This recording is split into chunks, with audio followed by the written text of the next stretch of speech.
and it's designed to be the perfect daily driver. Though if it was a golf club, it wouldn't be a driver at all. That's a one-trick pony. It would be a 7-iron, because you can actually use it for long, medium, or even very short work. And that's the thing about this car, you know, it's designed as the great all-rounder. Now, like I said, this is the new car, but you're probably thinking, Matt, it doesn't actually look all that new.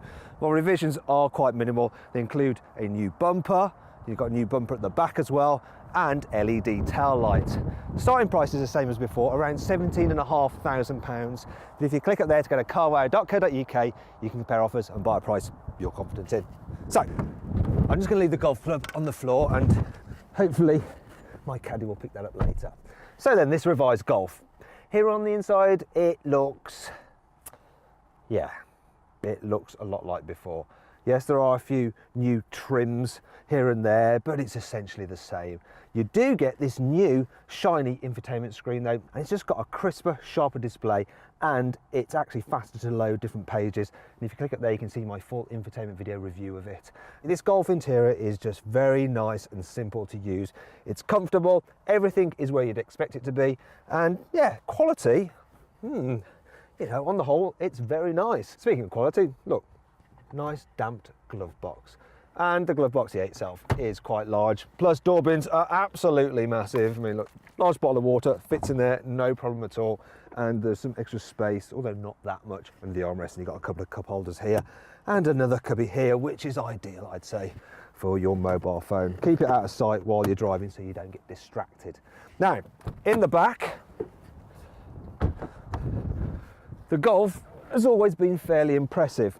One of the advantages of its square, boxy, somewhat maybe boring shape is that it means that rear passengers have plenty of room. So yeah, headroom is good. Look at that, whole hand, people. It's pretty impressive. And legroom is good as well. Now, you can carry 3 adults in the back at a push. It's not the comfiest, but it's about as good as you can expect for this size of car. One of the minor issues, if I can get my foot back, is this hump in the floor down there, which does eat into foot space, as you just saw. So yeah, it's really spacious for this kind of car in the back. The Golf square shape also pays dividends when carrying stuff as well as people. So the boot capacity is pretty much average for this class, but it really makes great use of that available space. So yeah, there's plenty of room in here. Now you might be wondering, oh no, that's quite a high load lip, Matt, but don't worry, Volkswagen have thought about that, and you get an adjustable boot floor, and there's hardly any load lip at all. There's lots of other nice features in here as well. So we've got tethering points here, we've got hooks there, there's also a 12-volt socket there. And now a lot of you think, Matt, why do I need a 12-volt socket in the boot of a car? Well, it does mean that people in the back seats can actually charge their mobile devices if they want to. Also, if you've got a dog and it's shedding hairs, you can plug in a Hoover and then get your car nice and clean. Oh yeah, see? Makes perfect sense. So better to have it than not, eh? Another thing is, if you've got an elderly dog, this Golf's boot height is actually quite low, so it should be quite easy for your old pooch to jump into the back. Other features I like about this car are the way you get a ski hatch there. There we go. And look at this. When I fold the seats down, if I pull up the headrests, you'll see, can you see the difference there? You get a pretty much flat low bay. You've just got to remember to do the headrests. Now, if you want more detail on this car's practicality, click up there to watch my detailed video on it. You'll see how much stuff you can cram into this car's boot, what it's like with 3 adults in the back, and just how easy it is to install a baby seat. Now though, it's time to hit the road. Volkswagen may well have revised the Golf, but they have done almost nothing to the way this car drives. So yeah, feels pretty much the same as before. And that's not really a bad thing, because it's an absolutely fabulous all-rounder. Now, something like a Ford Focus may be a little bit more fun, but really, in this class of car, that doesn't matter.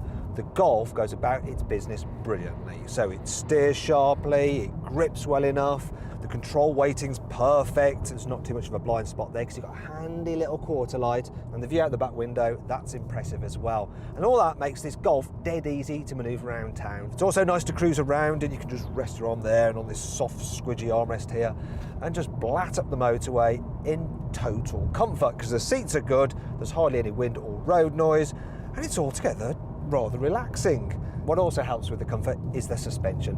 So it does a really good job of ironing out the bumps in the road. You can actually upgrade it to an adaptive system, but really that's overkill. I think the standard setup is more than good enough. Now, one of the few changes that Volkswagen has made to this car is that now if you go for an automatic, it's a 7-speed across the range. All cars as standard get a 6-speed manual, apart from the entry-level engine, which just comes with a 5. You want to avoid that engine anyway. And that does bring me onto the engines, because another new thing about this car is the fact you can get a 1.5 litre turbo petrol, and that replaces the old 1.4 litre turbo petrol, and that for me would be the engine to have. This particular car has the 1 litre turbo petrol with 110 horsepower. The only problem is that being a 3-cylinder, it does sound a bit rough when you rev it. This car is supposed to do 60 miles per gallon with this engine. I'm getting 42. And anyway, if you do lots of miles, you're going to want one of the diesels, and the 1.6 litre diesel is probably enough, although the 2 litre is smoother and probably a bit better for towing. Not everything about the new Volkswagen Golf is great. Here's 5 annoying things about it. Entering a full UK postcode into the sat-nav is a bit convoluted. You can't just do it in the straightforward search bar. You have to go and put it into the address, go into city, and then choose postcode, and then flip between numbers and letters. So much for German efficiency. There's these handy little dividers in the boot which create pockets, but there's going to come a point where you're going to think, where the heck did I leave that divider? People in the front of the Golf get treated to nice soft touch materials on the door tops, but those in the back get cheap feeling brittle plastics instead. Oh, and the rear windows don't go all the way down. What is it with manufacturers putting fake exhausts on cars these days? I mean, this is a 1 litre, yet they're trying to make it look like it's got a 5 litre V8. While the automatic gearbox is pretty impressive, it can be a bit jerky at manoeuvring speeds. Whoop. Thankfully, there's still plenty to like about this Golf that'll help make up for all this. The emergency city braking can now also detect pedestrians.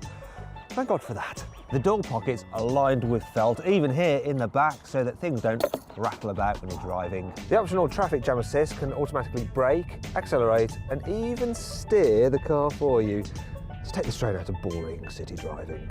Though you do have to keep your hands on the wheel, otherwise it'll disengage. There's a little weight on the end of the cord for the parcel shelf to keep it nice and taut, and it's actually got these rubberised veins on it so that it doesn't make a knocking sound when it bounces against the interior trim when you're cornering. You can now get the Golf with Volkswagen's active info display, which essentially means digital dials. Obviously this car doesn't have it, but to give you an idea, this is what it looks like.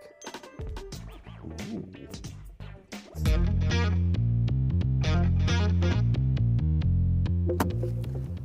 Now, if you click up there, you can go to carwow.co.uk for more information and to save an average of £1,900 on the new Volkswagen Golf. So then, what's my verdict on this car? Should you avoid it? Should you consider it? Should you shortlist it? Or should you just go right ahead and buy it? Well, I reckon you should shortlist the Volkswagen Golf. It might not be the most exciting car in its class, but it's still a great all-round family car. If you enjoyed this video, please like it and share it and click on our logo to subscribe. If you click on the video windows, you can watch our detailed practicality and infotainment videos for the new Volkswagen Golf. Now, did you spot the Easter egg in this video? It was the song Golf on the car's infotainment system.